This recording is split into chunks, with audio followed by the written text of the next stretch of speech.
En un fin de semana típico en Uruguay, unos 60.000 niños salen a las canchas de todo el país vistiendo los colores de alguno de los 600 clubes que existen en el baby fútbol nacional.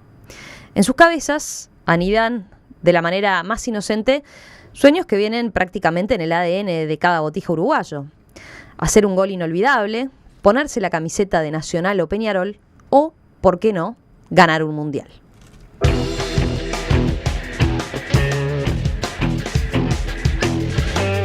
Sin embargo, del otro lado de la línea de cal, los sueños parecen hechos de otra sustancia. Allí, las gambetas y los goles del campito empiezan a cotizar a edades cada vez más tempranas y acercan toda una red de empresarios y captores que especulan con descubrir a los cracks del futuro. De esa realidad se ocupa La cara oculta del baby fútbol, un libro del periodista Jorge Signoranz que recorre organizaciones del interior y la capital para entender de qué modo el negocio del fútbol va contaminando la relación entre los niños y el juego más lindo del mundo. Para conocer algunos de los detalles de esta investigación es que esta mañana nos acompaña aquí en estudios Jorge Signoranz. ¿Qué tal, Jorge? Buen día, bienvenido. Hola, buen día, gracias.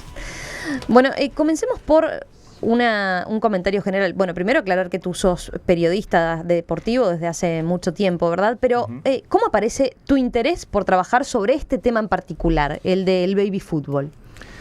En realidad fue como que se fue dando a través de charlas con familiares, con amigos, porque viste que, bueno, ¿quién no tiene a un hijo o a un sobrino o al conocido de un hijo jugando en el baby fútbol, que como tú decías en la presentación, es una actividad social que reúne a 60.000 niños?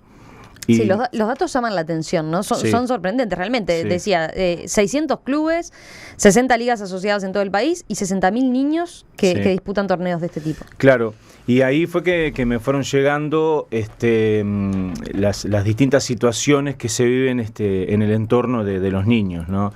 Que mirá que a aquel le compraron un par de zapatos nuevos porque juega bien, o que al otro ayudan a la familia, a uno le dieron una heladera porque no tenían, al margen de todo otro tipo de cosas que suceden justamente alrededor de los niños, ¿no? Y ahí fue despertando mi curiosidad para tratar de meterme justamente en esto del baby fútbol. Claro, está buena la aclaración. Tu interés no iba para documentar en términos generales toda la movida del baby fútbol, sino eso que llamas en el libro la cara oculta, que tiene que ver con eso, con cómo el mundo del negocio del fútbol se empieza a meter en el juego de los más chiquitos, ¿no? ¿Vos cómo definirías esa transformación que se está dando y por qué te parecía que era interesante dejarla documentada en este trabajo? Claro. Ahí hay algunos aspectos para tener en cuenta, ¿no? Yo cuando inicio la tarea me paro desde un lugar en el cual entiendo de que yo no puedo omitir opinión. Porque ¿qué sucede? Yo no estoy inmerso dentro de la realidad del baby fútbol. Si bien trabajo como periodista, es obvio que no es mi área. Si Vos bien trabajás con los que llegaron. Claro, con Sí, ese mínimo porcentaje. Que vale la pena recordarlo, ¿no? Porque lo mencionamos, pero solo el 0,14% Sí. de esos 60.000 chicos va a conseguir llegar al fútbol profesional y hacer una diferencia económica después jugando. Claro, exacto. Entonces, yo parado en ese lugar, lo que hice fue recurrir a gente con años en el baby fútbol que me podía aportar justamente para esta cara oculta, que para ellos no es oculta, porque la conocen la realidad desde hace mucho tiempo, pero para quienes estamos por fuera, que somos una gran mayoría, sí hay cosas que sorprenden, ¿no? Y que como bien vos me preguntabas, se llega a la conclusión por parte de los entrevistados de que se ha transformado en un negocio. En el libro aparecen varias historias que dan cuenta de una situación que parece bastante presente en el fútbol infantil. Cuando un chiquilín anda bien, el rumor se empieza a correr y la cancha se empieza a llenar de gente que quiere verlo hacer maravillas con la pelota. Entre esa gente seguramente aparezcan los cazatalentos, ¿no? De acuerdo a tu investigación, ¿cómo se da ese proceso? ¿Quiénes son los cazatalentos y cómo es el proceso de acercamiento hacia los niños? Mira, ¿quiénes son? Es indescriptible porque es una inmensa red de captadores que hay, ya no solo en Montevideo, sino que también en el interior, porque hay gente que tiene valga la redundancia, trabajando para ellos. Y a su vez también están los clubes. que ya tienen captadores o redes de captadores recorriendo las canchas de baby fútbol. Les marcan a los chiquilines que con condiciones y van justamente a verlos. Y ahí viene la otra parte, ¿no? Que es justamente a la cual haces mención, que es cómo llegan justamente a esa familia o a ese niño, ¿no? Ahí hay de todo. Ahí hay de todo. Es un universo muy complejo. Porque pero podríamos decir que en grandes rasgos entonces están los captadores que trabajan para un club en particular y tienen el aval de esa institución, club, sí. Y por otro lado los contratistas que vienen ya más a título personal y en busca de generar un vínculo con el chiquilín, aunque no necesariamente lo lleven a un club específicamente. Sí, sí, claro, es así. Y claro, el que se arrima o el que entrega una tarjeta, o va en nombre de un club o va particularmente a decir yo voy a tener tu representatividad entre comillas porque es un niño y te puedo colocar en tal lado o vos tenés condiciones y te voy a llevar a tal lugar, y ahí arranca, digamos, no sé si la punta de la madeja porque creo que arranca mucho más atrás, pero se empiezan a generar una serie de situaciones alrededor del niño, un picoteo constante de cabeza. Bueno, el hecho de que todo el entorno, el chiquilín, le hace ver de que tiene condiciones, de que puede llegar, de que va a ser un fenómeno, con todo lo que ello acarrea atrás, ¿no? Antes de profundizar en ese aspecto, que sin duda es uno de los más interesantes que aparece en el trabajo, vos decías que es imposible describir de manera homogénea quiénes son estos captadores o los propios contratistas que se acercan, porque es muy variado. Ahí aparece de todo, pueden ser exfutbolistas que han desarrollado un buen ojo para ver las virtudes del chiquilín con la pelota, pueden ser empresarios barriales o locales, se menciona pizzeros, panaderos que han generado cierto capital y están en posición de ofrecerle cosas al chiquilín o a la familia del chiquilín. Sí, se ha diversificado mucho el tema, ¿no? Ese es un aspecto a tener en cuenta, sobre todo por la familia que recibe a personas que le van a hablar por el niño, ¿no? Ahí fíjate que la mamá de Chapacase, el jugador de River, que con 15 años fue vendido al Atlético de Madrid, me decía que los volvieron locos en el proceso en que el chiquilín va a un mundialito de niños, se convierte en goleador y a partir de ahí fue como una catarata de propuestas que recibieron, ¿no? De las más variadas, hasta trabajo para ellos. Y ahí el tema es que, claro, ella me remarcaba de que a los empresarios o contratistas les decía: vos me estás hablando de negocio, yo te estoy hablando de mi hijo. Y era una forma de parar un poco la situación, pero sí hay mucha gente. Me sorprendí hasta con gente del ambiente mayor, digamos, del fútbol profesional, que tiene gente trabajando para ellos. Porque claro, ¿sabes cuál es el tema? Que el listón fue cada vez más abajo. El nivel de captación va cada vez más abajo. Y lo que te dicen es, si no lo agarro yo, lo agarra otro. Entonces, claro, con esa frase pasamos de los 12 años a los 10 y de los 10 vamos a ir a los 7 u 8.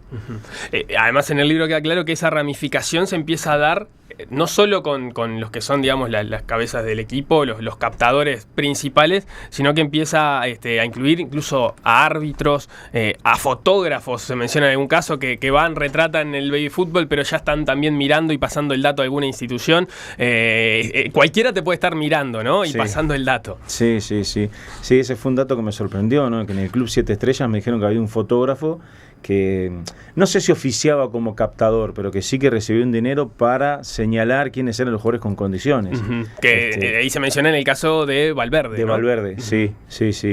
Hay personas a las cuales las corrieron de las canchas justamente por esto, ¿no? Por ir a mirar jugadores, a hablar con la familia, porque después, claro, ahí se genera la situación que viven los clubes de baby fútbol de barrio, ¿no? Porque hay una liga, digamos, que reúne o nuclea a las instituciones que compiten a nivel profesional, ¿no?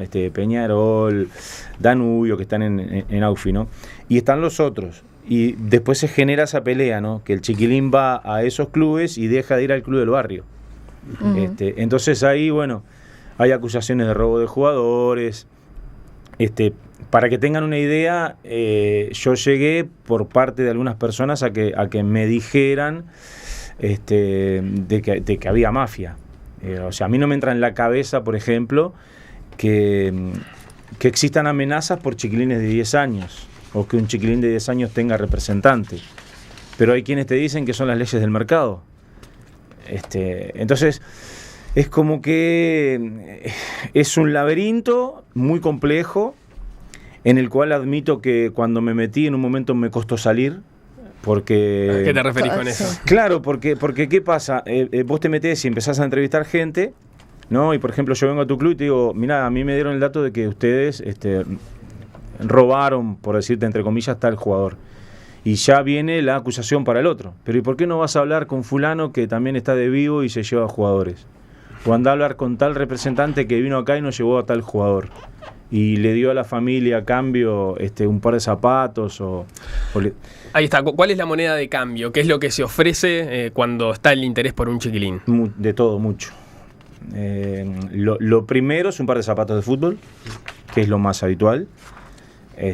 Y después, de acuerdo a las experiencias que me contaron, hay de todo. Hay electrodomésticos, hay vehículos, promesas de trabajo para los padres, y la promesa habitual de que si venís conmigo yo te coloco en tal equipo o podemos ir al exterior. Uh-huh. ¿Y qué es lo que buscan estos intermediarios? Porque, a ver, formalmente los pases en el baby fútbol tienen que ser gratuitos, ¿no? Y los clubes no pueden recibir dinero por ceder ningún jugador a otro equipo. Algunos los pagan, me enteré. ¿Lo pagan? Sí. Por afuera, por supuesto, ¿no? Sí, claro. Sí. O sea, te lo vas a llevar y te dicen, mirá, este chiquilín me debe la anualidad 2 años y lo llevamos a jugar un campeonato a Brasil, pagame eso y te llevas al chiquilín. Uh-huh. No sé si lo están vendiendo o no, pero sucede. Claro, pero además, a su vez, los niños no pueden firmar ningún contrato con nadie tampoco, o sea, no. y sus padres tampoco, no tienen ninguna validez legal. Entonces, claro. ¿Cómo hacen los intermediarios para sortear estas trabas reglamentarias? Claro, ahí venimos a la parte esa que yo te decía de el engaño, ¿no? O tratar el poder de seducción. Porque sí hay documentos que se entregan, que como vos decís no tienen validez, pero que obviamente se apuntan, como ocurre habitualmente, a familias de bajos recursos y que de pronto no tienen la preparación adecuada como para darse cuenta de que lo que están avalando o no es correcto o no es adecuado, porque yo ahí no me meto, uh-huh. Porque es una decisión familiar y cada uno sabe lo que pasa dentro de su casa, pero sí para darse cuenta de que ese documento no tiene validez, porque es lo que sucede. Entonces, claro, no es un hecho menor que esas familias muchas veces no tienen en quién asesorarse, ¿no? Y ante la desesperación o ante la necesidad, justamente ceden, como decís, ¿no? Claro, pero ahí yo te planteo otra situación que la he preguntado, y que también lleva a la reflexión. ¿Qué es eso, no? Vos te quedás sin trabajo, tenés que pagar un alquiler, tenés 2 chiquilines, los tuviste que sacar del colegio porque no pudiste seguir pagando, le achicaste cosas, de pronto el club, el gimnasio, donde vayan, y no tenés cómo solventar a tu familia. Y uno de ellos tiene condiciones y te aparece una persona de estas y te ofrece X monto. ¿Y qué haces? Sí, es difícil ni que hablar de decirle que no en esas condiciones. Pero ahí también te traslado otra inquietud. Porque ahí te pregunto, ¿entonces estás vendiendo a tu hijo? Claro. Hay quienes dicen que no es así, que vos estás vendiendo, entre comillas, el futuro o el probable futuro de tu hijo como futbolista. Está bueno ese dilema porque nos lleva a una pregunta que de repente la podemos haber intuido hasta este momento de la entrevista, pero no la hemos verbalizado. ¿Cuáles son los riesgos que te fuiste encontrando con esto que has llamado la cara oculta del baby fútbol, ¿no?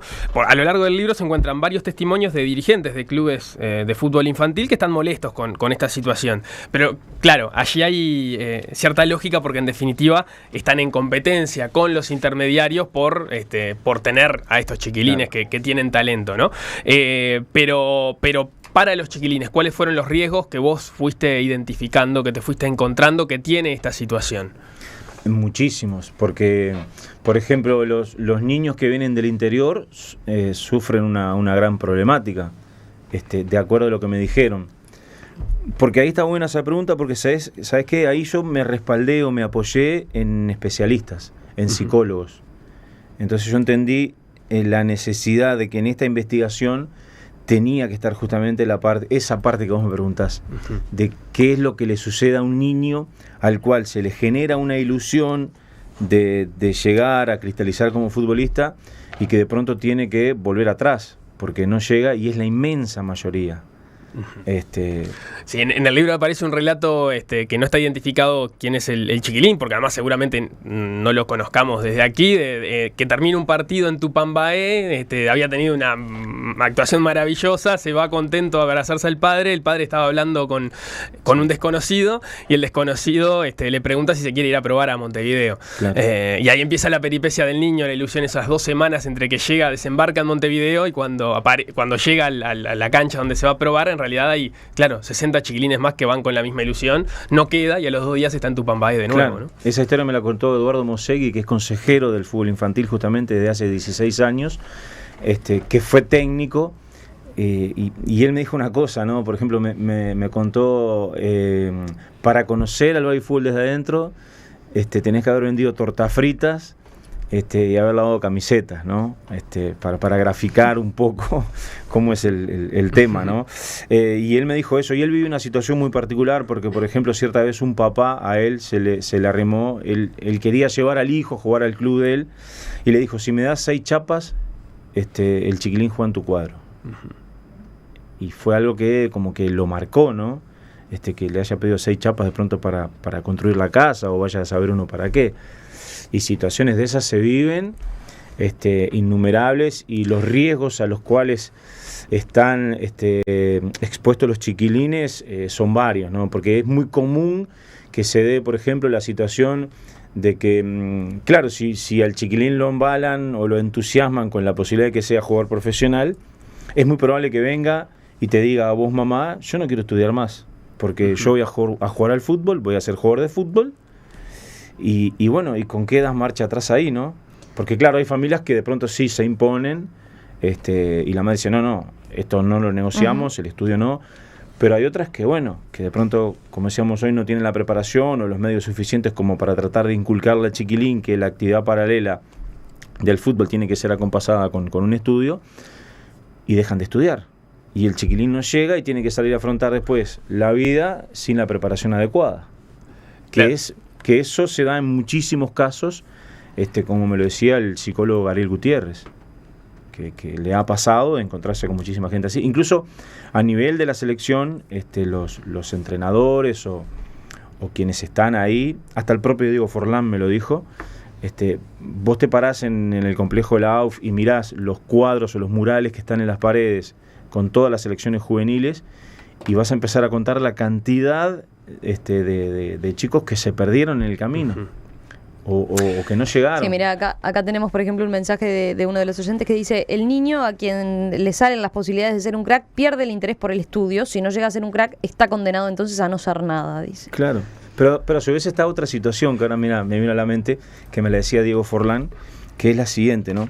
Que es el trayecto o la cantidad de años que van desde que el chiquilín deja de jugar al baby fútbol para pasar al fútbol profesional, porque ahí hay otro camino que son las divisiones juveniles, ¿verdad? Y él me trasladaba justamente y me hizo pensar un tema, ¿no? En ese lapso de tiempo, de pronto el chiquilín ya tiene su novia, o está saliendo con una chiquilina que le gusta, que se ennovió, y no se cuidó y la dejó embarazada. Y chau carrera. Y chau sueño. Y va a tener que salir a trabajar. Y Diego me lo decía. Es un tema de la vida también. Que bueno, que no te cuidaste y que dejaste a la chiquilina embarazada y no pudiste seguir jugando al fútbol. Porque tuviste que salir a trabajar porque se te viene un hijo. Por último, para cerrar este tema de los que no llegaron y vinculado a lo que decías recién, Fernando Sobral, el expresidente Defensor, también se mostraba preocupado de esta situación, pues estamos hablando de baby fútbol, ¿no? Y el riesgo de adelantar tanto esa decisión de, bueno, ver al chiquilín como una moneda de cambio, porque él mismo reconocía los riesgos que tienen cuando captan desde claro, el interior, sobre todo, a un chiquilín desde el baby fútbol que pase a las formativas de Defensor, por poner un ejemplo, y claro, de repente ese chiquilín sigue vinculado las formativas hasta los 17 años, pero a los 17 ya no da el salto para pasar a primera, y entonces ahí se lo devuelve a la familia con todos estos problemas que vos señalabas, de no tener formación, de haber apostado a una cosa que después no terminó resultando, ¿no? Sí, Fernando me lo decía, ¿no? Me planteaba esa inquietud, ¿cómo se lo devuelvo yo a la familia? Porque el chiquilín no quiere estudiar más. Se lo devuelvo frustrado porque no pudo con su sueño y de pronto sin la preparación adecuada, porque el chiquilín vino acá y dijo, no, yo quiero ser jugador de fútbol, lo único que quiero hacer es jugar al fútbol. Es un tema muy complejo, es bravo, es amplio, y bueno, y lo que traté de hacer es trasladar justamente todas estas inquietudes a la gente, para que lo piense, ¿no? Para que por lo menos tenga ese ejercicio. Y mucha gente que leyó el libro me dijo justamente eso, ¿no? La verdad que me hiciste pensar con esto. A los 10 años, un niño con condiciones para jugar al fútbol puede volverse blanco de las más curiosas ofertas. Las promesas de los cazatalentos pueden incluir zapatos nuevos, electrodomésticos, trabajo para los padres, apartamentos, autos y hasta valijas repletas de dólares. La esperanza está puesta en que, con el paso de los años, ese niño gambetee las posibilidades que marcan las estadísticas y se convierta en parte del 0,14% que consigue llegar al fútbol de élite y hacer una diferencia económica para el resto de su vida. ¿Cómo es ese proceso de selección? ¿Quiénes ofician de cazatalentos? ¿Qué actitudes adoptan los padres frente a las promesas de los contratistas? De eso estamos conversando esta mañana con el periodista Jorge Signoranz, quien acaba de publicar el libro La cara oculta del baby fútbol.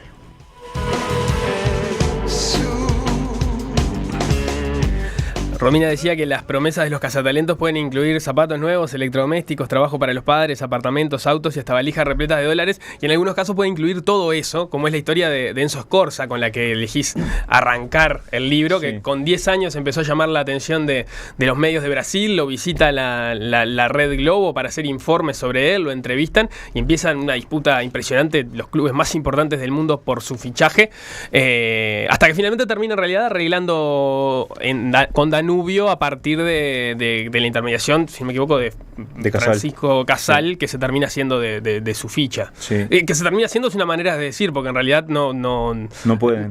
No pueden, ¿no? Sí, es verdad. Sí, esa me pareció la historia para arrancar el libro más adecuada, porque es como que reunía todos los condimentos, ¿no? El chiquilín que deslumbra desde niño, que le van a hacer entrevistas, que es lo que soñamos la inmensa mayoría de los varones en este país, ¿no? De que bueno, que las notas, que te hagan una nota en la radio, como futbolista, la posibilidad de que vengan grandes clubes a tratar de llevarte, bueno, el hecho de que estuvo una semana en Porto Alegre, lo alojaran en una casa con piscina, con todas las comodidades, le daban la ropa deportiva, lo llevaban a los entrenamientos, le ofrecían trabajo a los papás dentro del propio club de gremio. Después, bueno, el hecho de volver a Rivera, que llamen al padre y lo citen a un bar acá en Montevideo, porque ellos son de Rivera, y le ofrezcan una valija con $200.000 por parte de River Argentino. El papá que no entendía nada de fútbol porque era motociclista y llevaba incluso al niño los fines de semana al motociclismo. Y el chiquilín que empieza a sentir además claro, que es distinto, ¿no? Claro, y Enzo que yo le pregunté justamente a partir de qué momento vos te diste cuenta que algo empezaba a suceder a tu alrededor o que se generaba todo este movimiento. Y él me dijo que a partir de los 10 años, cuando empezaron a caer las cadenas de televisión brasileña, él me dijo, ahí me di cuenta de que yo pasaba a ser un negocio. Y claro, y los papás en la situación de que trataban de ocultarle todo esto, como me lo decía Aldo, el padre de Enzo con el que hablé, que cuando hablaban con la madre trataban de que el chiquilín no se enterara de que todo esto ocurría a su alrededor y lo que ofrecían y todo lo que había, ¿no? Porque obviamente querían de que no saltara los pasos de su crecimiento, ¿no? De su etapa de niño. Eso que mencionás es interesante, porque en realidad con respecto al tema de la actitud de los padres, no la tienen sencilla, incluso cuando no se quieren dejar obnubilar por el dinero que se les ofrece, simplemente por eso de administrar la carrera de chiquilín, que está en su legítimo derecho y no tiene nada de malo que haga llevar su carrera como futbolista. Eso es complicado para los padres, aun cuando quieran tener el mayor de los recaudos, ¿no? Sí, porque fíjate que, por ejemplo, el padre de Enzo Scorza, hay un punto en el cual él tiene que volver a Rivera. Ellos vienen con el chiquilín a Montevideo, ¿no? Para acompañarlo, porque era un niño. Él viene a Danubio. Danubio le ofrece un salario de un jugador de primera división. Y el papá del chiquilín me dijo que había acordado con Danubio de que el niño no se enterara que cobraba como un jugador de primera. Porque claro, ¿no? Imagínate. Yo me pongo también en la cabeza de ese chiquilín y vos vas por el barrio y vas con el pecho inflado. Yo cobro un salario de un jugador de primera. Entonces ahí lo que pasó fue que cuando Aldo, el papá del niño, vuelve a Rivera, cuando ya Scorza es mayor, él me decía que tenía que escuchar que había gente que por la calle cuando caminaba le decían que era un vividor del hijo. Entonces él me dice, o plantea la inquietud de decir, pero ¿y yo qué hacía con mi hijo? ¿Lo dejo solo a la deriva a Montevideo o lo voy a acompañar como lo acompañé? Y resulta que cuando vuelvo, porque lo acompañé, me tratan de vividor. Entonces, vayamos a la otra punta. Si lo dejaba solo y no lo acompañaba, ¿de qué lo iban a tratar? ¿De que lo vendió o de que lo dejó a la deriva? O sea, se plantea esa situación. ¿Y hay mucha diferencia en cómo vive esa situación el niño de Montevideo y el del interior del país? Sí, porque por lo que me dijeron gente del interior, ellos entienden que el niño del interior es más vulnerable porque tal vez mantiene o conserva una inocencia o un grado mayor de inocencia, ¿no? O no va tan rápido, ¿no? Porque el ritmo del interior es distinto al ritmo de la capital. Entonces en ese sentido de pronto es como que no se saltean etapas, al margen de que obviamente esto ha evolucionado muchísimo, ¿no? Yo siempre cuento que yo cuando iba al baby fútbol iba caminando con todos mis amigos, no quería que me acompañaran mis padres, y hoy es impensado. Si no te llevan tus padres o tu tío o tu abuelo, no te dejan ir. Y yo iba incomunicado porque no había celulares, y hoy van todos comunicados porque están los celulares y estás a un mensaje o a un llamado de una situación en la que te puedas enfrentar y podés llamar. Cambió mucho. En el libro se da a entender en varias oportunidades que se podría profundizar mucho más en este tema, pero que hay temor de ciertos actores para dar a conocer todo lo que saben. Vos hablabas incluso de la palabra mafia, ¿no? Vos mismo afirmás que te da la impresión que no todos te están contando lo que saben, pero además también citás el testimonio de Héctor Lascano, que fue presidente de la Comisión Nacional de Baby Fútbol y que viene dando alertas sobre este tema desde la década del 90, ¿no? Él opina que en el baby fútbol hay trata de niños, lo define de esa manera, y que hay quienes abusan de las carencias económicas de las familias. Y a su vez te dijo que muchos saben de estas cosas, pero no se animan a hincarle el diente. Sí. Efectivamente, vos te encontraste con miedo a denunciar determinadas situaciones y por dónde vienen ese tipo de situaciones que quedaron ocultas en la investigación y no llegaste a encontrar con las personas que te hablaran sobre ellas. Claro, ahí yo me enfrenté justamente a entrevistados que me dijeron eso, ¿no? Que me dijeron, yo no te puedo decir todo lo que sé. Y me dijeron todo. Sin decirlo, me dijeron que había, más allá de todo esto que sale a luz, otras cosas.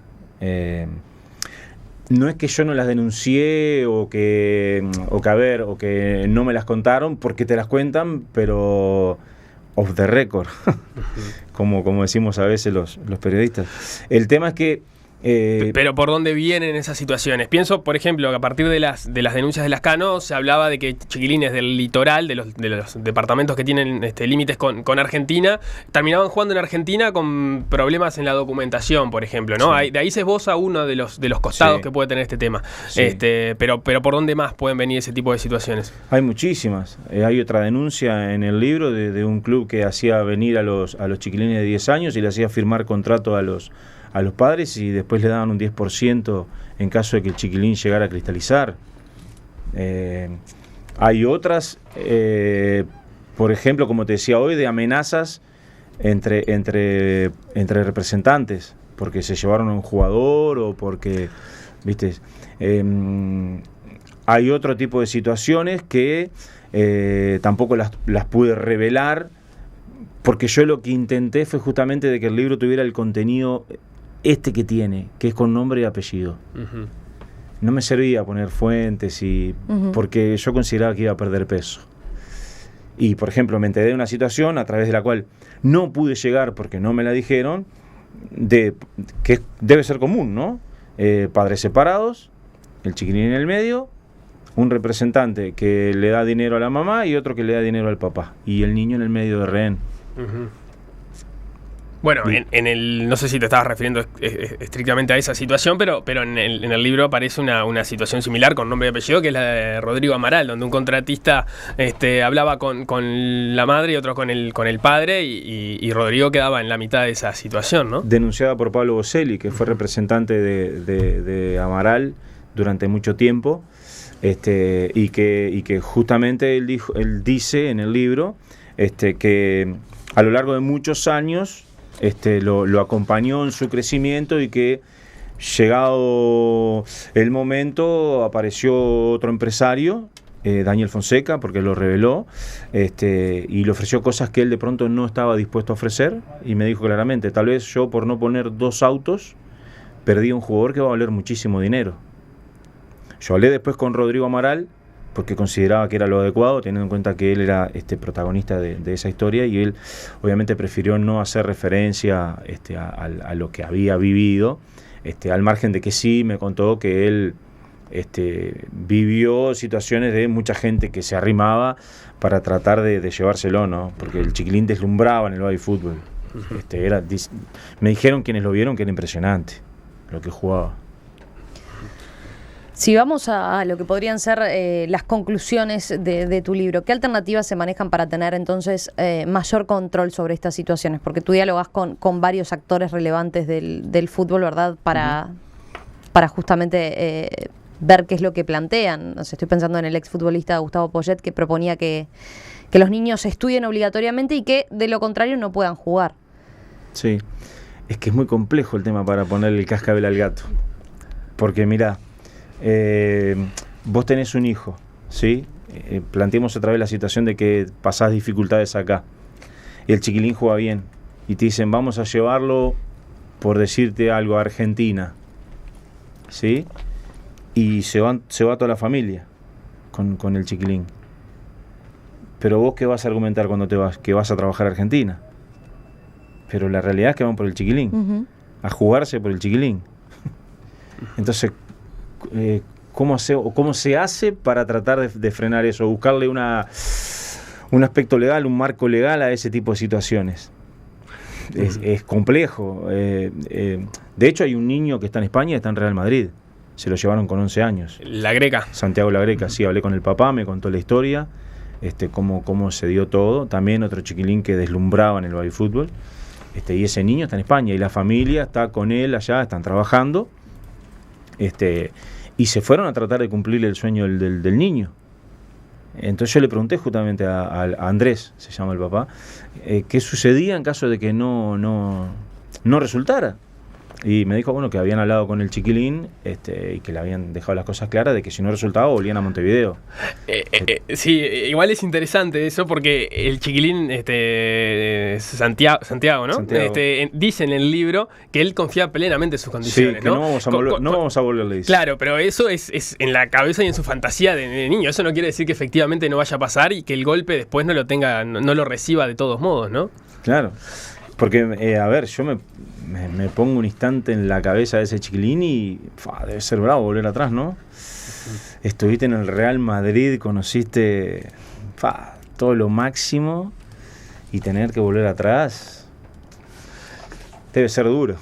Vos decías que es difícil ponerle el cascabel al gato. De todos modos, en el libro aparecen de manera desperdigada, sí, algunas iniciativas que podrían llegar, o que algunos actores que consultás entienden que podrían llegar a contener un poco este fenómeno, ¿no? Romina mencionaba recién en la de Poyet. Eduardo Mosegui, que es consejero de ONFI, hablaba de un registro de licencias para que se sepa quiénes son estas personas que se están acercando a las canchas a mirar a los chiquilines. Él lo quería proponer este año eso. Bien. Después, Fernando Sobral, a quien ya mencionamos, expresidente defensor, hablaba de que había que prohibir los pases de los chiquilines menores de 15 años entre los departamentos para evitar justamente esos fichajes hacia Montevideo. Y después habían dos ideas parecidas, una del escritor y exfutbolista Daniel Baldi, que propuso eliminar los campeonatos para evitar los padres enfermos afuera de la cancha luchando por ser campeones. Y en una línea similar, el propio maestro Oscar Washington Tavares, a quien tú entrevistaste para este libro, se preguntaba si a ciertas edades tenía sentido la tabla de posiciones, ¿no? Él dice, todo debería dirigirse a jugar, intentar ganar y sea cual sea el resultado, buscar lo mismo en el próximo partido. Claro, ves, ahí tenés otro tema del cual yo, por ejemplo, me había olvidado, y es que yo no podía creer cuando me lo dijeron que en el baby fútbol existe descenso. Entonces, fíjate que tal vez la categoría 94, por decirte algo, tiene un mal campeonato y la 96 se va a la B porque la 94 anduvo mal. Y entonces los chiquilines de la 96 le empiezan a decir a los de la 94, o hagámoslos con edades. Los de 10 años le dicen a los de 8, ustedes son un desastre porque no hicieron ir a la B. Y todo eso también les genera a los chiquilines. Entonces lo que proponía Tavares, o que lo que me decía Tavares, es que a ciertas edades la tabla de posiciones no debería existir. Y obviamente que este tema del descenso también es complejo, ¿no? Porque incluso está una cita de Hugo Tocali, que fue técnico de las selecciones juveniles de Argentina, que él menciona, ¿no? Que para él se está perdiendo toda una generación de cracks con ese tema del descenso, porque no lo dejan jugar con libertad, sino que están presionados justamente por una tabla de posiciones. Jorge Signoranz, periodista deportivo, autor de La cara oculta del baby fútbol. Ha sido un gusto, Jorge, tenerte por aquí esta mañana. Y bueno, da para más. Hay varios mensajes de los docentes, quedan muchas puntas por abordar. Se nos quedó corto el tiempo, pero bueno, la seguimos incluso con los comentarios de los docentes que nos han hecho. Gracias a ustedes.